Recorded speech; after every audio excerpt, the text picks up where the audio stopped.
Hello folks, welcome back. A recent article in the Daily Maverick, a publication that for a while, or a long time actually, was a very reliable investigative journalistic outfit that published balanced news, has become very much slanted and slid farther and farther and farther away from reality, further to the left. Here's an article that came out just recently. It's an op-ed. The DA's plan to scrap BE ignores apartheid legacy that still disadvantages black majority. Well, that sounds interesting. The author is Mandla J. Radebe, a professor at the University of Johannesburg's Department of Strategic Communication. He starts off in here saying the DA is not the only party advocating what essentially amounts to maintaining the status quo in which the majority African people remain excluded from the core of the economy and continue to participate only at its margins. Now, this is a university professor. Opinions are useful, especially if they're informed opinions. What exactly does he offer to make his point? Nothing. No evidence, just an opinion that white people are racist and the DA is racist. He's actually defending racial segregation here, BEE. Perhaps the professor is confused.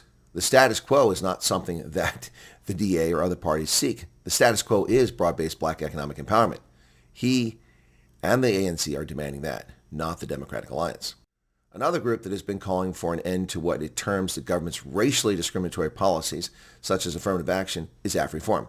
AfReform argues that the government's preoccupation with equal outcomes rather than equal opportunity has created an increasingly racialized environment. Yep. But Professor Radebe placed racially discriminatory in quotations to imply that this is not a genuine thing. Why? Is perhaps English a challenge for him? When you use a law to restrict the employment of white men to just 4% of management in privately held companies, what exactly is that, other than racial discrimination? Not content with confining its campaign to domestic debates, this group took its message overseas, touring countries such as the United States and lobbying on the false narrative of a white genocide. Well, here we go again, folks.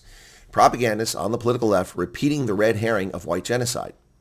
It's funny how they keep the fiction alive and try to use it as a cudgel against their perceived enemies who never seem to mention the white genocide canard.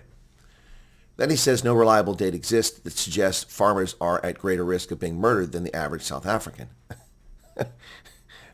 And this guy's a university professor? You ever done statistics, regression analysis? Yet the very parties at the forefront of calls to scrap BE and affirmative action never lifted a finger to challenge or correct this false narrative. Well, in response to that, first, reliable data does exist. Second, the South African government manipulates its own crime statistics. We know this. I have a copy of a police report which fraudulently claims that an attempted murder, which resulted in a murder and a farm invasion, was a house robbery. They cook the statistics, but others keep reliable statistics. And the reason that they're not challenging the claims is because it's not a false narrative. Professor Radebe is either a shill for propagandist himself or very, very lazy. That's not a good trait for an academic. The fact that influential Western leaders such as Trump easily fell prey to such propaganda is indicative of how the West historically supported the very system that created the injustices BE now seeks to correct. Speaking of propaganda, he spreads it like manure in a maize field. Supported apartheid? The story is far more complex than the professor would have his readers believe. The West, and the United States in particular, did not support racial discrimination. A university professor ought to be better educated than that juvenile claim. Any support that he may perceive for the apartheid regime was a consequence of geopolitical alignment in a bipolar world, not in support of racial discrimination. The bipolar world of the Cold War was a preeminent and decisive factor in that era. Contrary to his propaganda, the U.S. led the way in the revulsion of apartheid, imposing sanctions, pushing for an exit from Angola and Namibia, and ultimately won the Cold War over the Soviet Union and the Eastern Bloc, thereby ending the National Party's primary justification for its political system as a security state. He continues, unsurprisingly, when Trump returned to the Oval Office for a second term, he wasted little time in leveraging this misinformation to advance his agenda, this time collaborating with South African-born moguls such as Elon Musk. They use platforms like X to amplify claims of racial discrimination in South Africa. What agenda is that? Do you suppose that Donald Trump sits up at night and fantasizes about South Africa? Donald Trump could care less about South Africa. It has virtually no geopolitical significance in the 21st century. He says Trump's executive order further mischaracterized the Expropriation Act, describing it as a shocking disregard of its citizens' rights, and alleging that it was designed to enable the government of South Africa to seize ethnic minority Afrikaners' agricultural property without compensation. Mischaracterized in what way? Section 25, paragraph 2 of the South African Constitution reads, property may only be expropriated in terms of the law of general application for a public purpose or in the public interest and subject to compensation, the amount of which and the time and manner of payment of which have either been agreed to by those affected or decided or approved by court. Expropriating property for nil compensation is, in fact, a shocking disregard of citizens' rights. And as far as the Afrikaners being targeted, please tell me how often Zulu or Xhosa have had their properties threatened or expropriated. Please, we're waiting. Mischaracterizing is a shocking disregard of citizens' rights. It's not mischaracterization. You're violating your own constitution. That is shocking. And you're going against international norms of property rights protection. He said the order also introduced provisions prioritizing humanitarian relief, including admission and resettlement through the U.S. Refugee Admissions Program for Afrikaners in South Africa who are victims of unjust racial discrimination. It did, although it wasn't simply for Afrikaners, it's for racial minorities. But it did so not simply because of expropriation without compensation, but rather owing to a pattern and now long-established history of racial discrimination and exclusion, so evident in over 140 racially based laws the African National Congress has promulgated. The professor continues, this intervention by Trump and Musk isn't in the government. There's no intervention by Musk. This intervention by Trump and Musk effectively advanced the agenda championed by South African political parties to resist and reverse transformative programs such as land reform by escalating international tensions and misrepresenting South Africa's policies. Now, of course, parties seek to resist and reverse transformative programs. Racism should never be tolerated, especially when it is codified in the law, like it was under the National Party and like it is under the African National Congress. He continues, this manifests in the admission of Afrikaners in the U.S., the showdown at the White House between Trump and Ramaphosa, and the tariffs imposed by Trump on South African goods.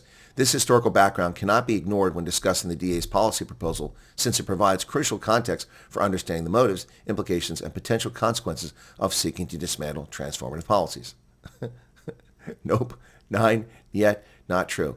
That's a lot of words for saying nothing.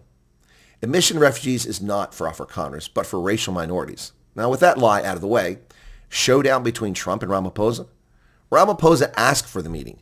He tried to dance his way through it. He lied repeatedly during the meeting and then claimed it went well. What showdown is Professor Rodabay referring to? Ramaphosa departed the Oval Office exposed to the world, even though South African media covered up the debacle and lied about what actually occurred there. And despite Annika Larsen asking President Trump if he believed there's a white genocide and him denying that he believed that, they still continue to run this myth about Trump. Regarding part of that statement and the tariffs imposed by Trump on South African goods. Now, is he really a university lecturer? I mean, honestly, that's just a blatant lie. Trump didn't impose tariffs on South Africa over racial discrimination. That's pure fiction. Balderdash. Had he done so, it would have come on the February 8th executive order, or the one prior to that. It didn't. First, the reciprocal tariffs were imposed on over 90 countries, few of whom practice racial discrimination, so South Africa didn't get it because of that. Next, they were not imposed until 6 months after his executive order on South Africa, and they have no relation whatsoever to the executive order. And finally, there are consequences of Pretoria's predatory and protectionist tariffs, quotas, and artificial barriers on U.S. products, while having enjoyed 25 years of duty-free access to our market while you restrict our access to yours. Now, contrary to the professor's bogus claim, South Africa's abhorrent conduct is the proximate cause of the tariffs, not racial discrimination. He says indicators such as land ownership, unemployment, and health status, such as infant mortality, reveal South Africa's two worlds, one white and developed, the other black and underdeveloped. Well, that's a largely true statement, but the professor does not address the proximate cause of this reality, which is the African National Congress. The National Party left functioning infrastructure with about 10 million black South Africans living in poverty. The African National Congress has destroyed that infrastructure and through its wrong-headed policies and its kleptocracy has pushed a further 20 million black South Africans into abject poverty. And they even crow about it. Look how many SASSA grants we doled out in the annual State of the Nation address. As if that's an accomplishment, putting people on welfare. He continues, the 2017 land audit showed that white individuals owned 72% of farms and agricultural holdings, while Africans held only 4%. Finally, an ANC-inspired intellectual that actually uses data correctly. Well, mostly. Yes, in the nearly decade-old land audit, whites owned 26.6 million hectares of what was classified as agricultural holdings, or 72% of the land classified as agriculture by the government. But that was just 95,600 white South Africans, not 4.8 million. So saying whites is ludicrous. It's 95,600 people.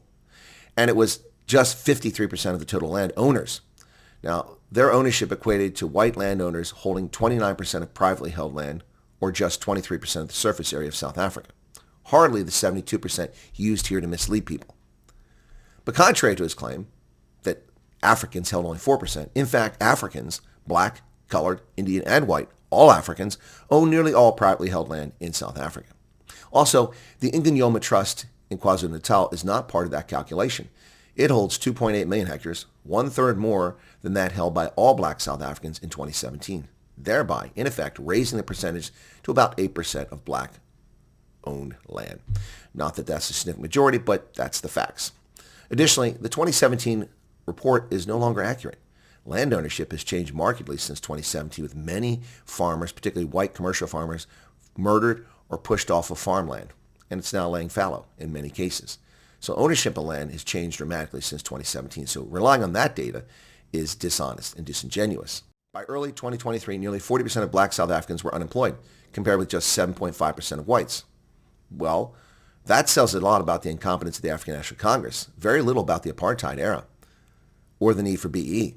The ANC has dumbed down education for 3 decades. That explains a lot, not to mention its foolish policies. He says the failure of the transformation agenda is not due to bad luck, but fundamentally because changing who owns and controls capital is inherently difficult when structural power remains unchallenged. The continued opposition to policies such as BE, affirmative action, and employment equity is essentially a campaign to keep black people subordinated to their white counterparts. Well, that's just poppycock. The country is run by black South Africans. They alone are accountable for the rampant corruption, incompetence, and failures of the African National Congress in governance. He says, while the DA's focus on outcomes such as job creation and investment may appeal to some, without accompanying transformation of ownership, management, structural access, and skills, this would be merely symbolic. Therefore, without targeted policies such as BE, the advantage conferred by centuries of white settler privilege continues unchecked. White settler privilege. And there you have the racist dog whistle coming from the descendant of Bantu settler communities, living a life of privilege, attacking others for their skin pigmentation, telling fairy tales to cover up the racist politics of Pretoria that cripple human potential for all South Africans, black, white, or brown. He says the debate is therefore not between race-based redress and non-racial empowerment, but how to redesign redress so that it is truly broad-based, effective, inclusive, and growth-oriented. The Constitution demands nothing less. No, not really. You seek no debate, only obfuscation. Redress? For whom exactly? 74,000 of the 75,000 plus legitimate land claims were settled over 20 years ago. What is the argument about today? And redress from whom? The majority of white South Africans who were born under an ANC government? What are you getting redress from them for? Haven't they suffered enough? Now, if you want effective, inclusive growth, start educating your kids, not dumbing them down. Get genuine academics, not propagandists, for racial revenge. Folks, the following comment posted on the Daily Maverick article in response to Radebe probably sums up his op-ed very well. This might be rude, but can you actually read? The DA's policy is targeted at financial situation, not skin color. This actually means that the most likely beneficiary of the policy is going to be poor people, the majority of whom are black. Or did you just get hung up on the DA bit without even trying to understand what they're saying? And that, in fact, folks, is the bottom line here. This is racial discrimination. This is racism. This is racist, bogus drivel used to divide people. Race has no part of this conversation other than the racial privilege given to black South Africans by the ANC's racist policies. What should happen here is a conversation about equity. There is no equity here. Equal treatment before the law. There is no equal treatment before the law. And the professor here is making claims that aren't substantiated by facts and then pulling figures out and assigning them blame to people without any evidence. The DA and opposition parties are not responsible for South Africa's unemployment. They're not responsible for South Africa's collapsed infrastructure, not responsible for the racial climate in South Africa. That is the African National Congress and a few others, not the DA. And this isn't defense of the DA, this is defense of the truth. And talking about 72% of land owned by whites, well, that sounds very sexy. Makes it sound like white people have all the land, when in fact, that's a very misleading statement. Very misleading statement. Only 13% of South Africa is actually arable. 13% of the country is arable. Much of the land that's owned by white farmers is in the Karoo and places like the Northern Cape that aren't exactly there for farming, they're there for grazing. And it ignores the 2.8 million hectares locked up in the Ingonioma Trust.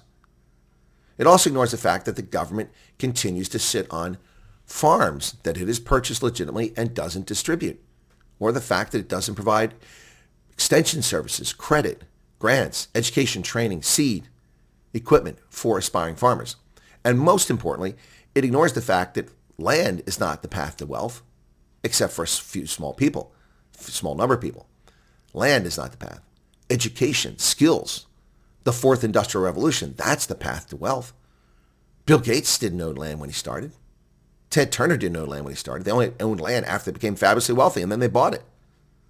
The path to prosperity is education and skills and entrepreneurialism, not handouts and SASA grants and race mercantilism.